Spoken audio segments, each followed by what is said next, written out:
गांव में बताना शुरू कर दिए कि नहीं अब ये जंगल अब तुम्हारा नहीं है, मतलब आदिवासियों का नहीं है। तो कि आप जंगल से पत्ता भी नहीं लाओगे, घास भी नहीं लाओगे, लकड़ी भी नहीं लाओगे, तो लोगों के अंदर बात अरे हलचल बच गया कि अरे ये क्या हो रहा है। अगर कोई आदमी जंगल जाए बिना तो संभव ही नहीं था। अब तो बहुत सारे लोग धान पैदा कर रहे हैं खेतों में। उन दिनों हमारे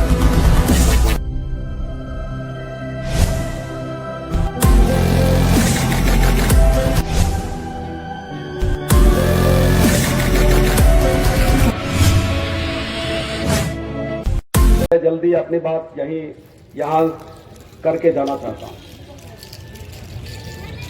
एक बात तो स्पष्ट है कि हम लोग जल जंगल जमीन का नारा लगाते हैं। दरअसल भूमकाल की लड़ाई सचमुच जल जंगल जमीन के लिए है। इसमें किसी को कोई शंका कुशंका करने की जरूरत नहीं है।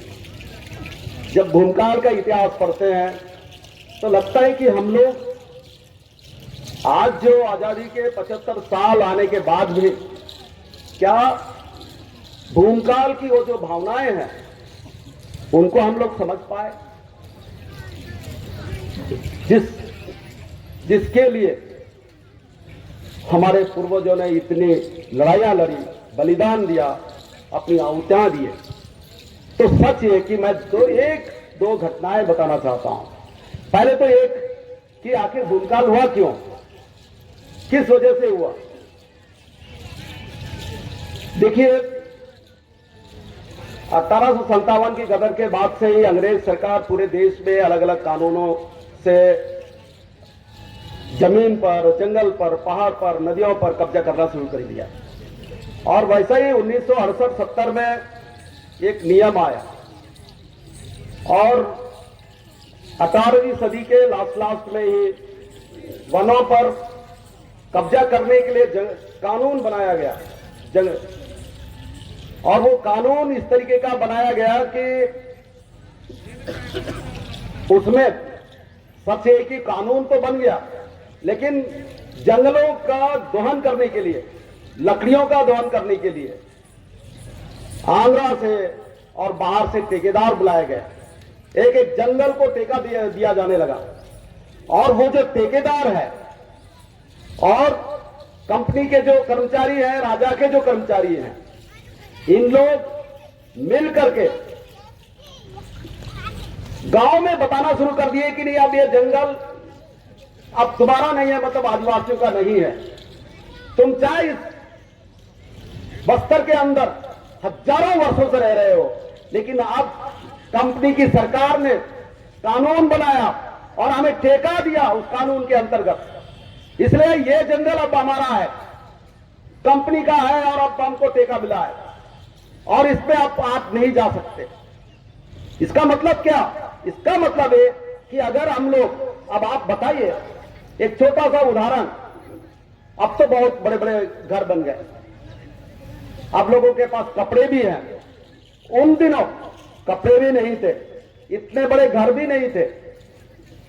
अब आप कल्पना करिए कि कोलें, दरबा जैसे पहाड़ों के बीच के जो गांव है और जो भी अंदर के गांव है, उन गांवों के लोगों के पास कपड़े भी नहीं थे, तो ठंड में, बारिश में कैसे रहते थे। और छोटे छोटे मकान थे और उन मकानों में अपना जीवन बसर कर रहे थे। और उनको कहा गया कि आप जंगल से पत्ता भी नहीं लाओगे, घास भी नहीं लाओगे, लकड़ी भी नहीं लाओगे। तो लोगों के अंदर बात अरे हलचल मच गया कि अरे ये क्या हो रहा है। अगर कोई आदमी जंगल जाए बिना तो संभव ही नहीं था। अब तो बहुत सारे लोग धान पैदा कर रहे हैं खेतों में। उन दिनों हमारे खेतों में इतना क्या, हम लोग के जानते थे कोई अनाज ठीक ठाक पैदा नहीं होता था। 113 साल पहले की कल्पना हम कैसे करें। तो आदमियों का पूरा जिंदगी, हमारे आदिवासियों का जंगल पर ही निर्भर था। अगर जंगल ना जाए तो उनको फल खाने नहीं मिलता था। जंगल ना जाए, जिसको कंदमूल बोलते हैं, वो भी ना मिले तो भूखे पेट मर जाए लोग। तो जंगल जाना तो मजबूरी है। अगर जंगल जाने से ये जो कंपनी के लोग, राजा के लोग और ठेकेदार मिलकर के अत्याचार करते थे, मारते थे, पीटते थे, और अगर कहीं मिल गया छोटा मोटा झोपड़ी है तो उसको कुर्क कर देते थे, तोड़ के फेंक देते थे। क्या ये बात सच नहीं है कि आज भी हमारी बहनें अकेली जंगलों में जाती हैं, पत्ता तोड़ने जाती हैं, लकड़ी के लिए जाती हैं? उन दिनों भी जाते थे। एक दो बहनें भी जा रही हैं तो उनके साथ बलात्कार की कई घटनाएं सामने आई। 1910 के पहले की घटनाएं, 1910 के आसपास की घटनाएं। तो इससे लोगों के अंदर बहुत आक्रोश व्यक्त हो गया कि आखिर जंगल हमारा, इस जंगल पर हम हजारों वर्षों से यहां हैं, ये जंगल को हमने पाला पोसा, यही जंगलों पर हमारा देवी देवता वास करते हैं, हमारा जिंदगी इस पर निर्भर है।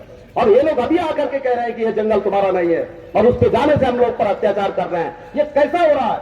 इसको लेकर के लोगों के अंदर बहुत गुस्सा था, बहुत आक्रोश था। और लोगों ने मन के अंदर तो बहुत सारी बातें थी, फिर उसमें बहुत सारी तत्व जुड़े हुए हैं, लेकिन मैं उस पर ज्यादा नहीं जाना चाहता हूं।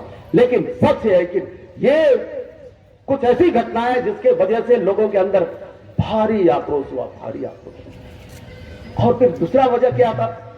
दो मुख्य कारण थे। एक वजह था 1908 में आबकारी अधिनियम लाया गया, शराब पर कानून लाया गया अंग्रेजों के द्वारा, और कानून ला करके इस पूरे इलाके में भट्टी शुरू किया गया। भट्टियों में दारू बनता था, दारू मतलब शराब।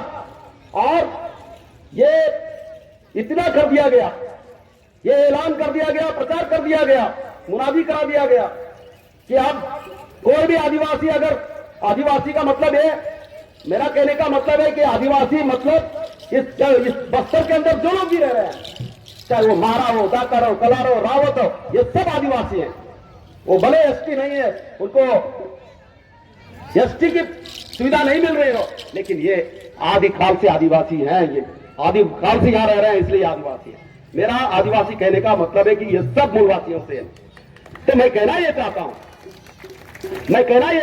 कि ये जो भट्टी का जमाना आया तो सरकार के तरफ से कहा गया कि आप शराब केवल भट्टी का पियोगे, घर में अगर बना के पियोगे तो ठीक नहीं होगा।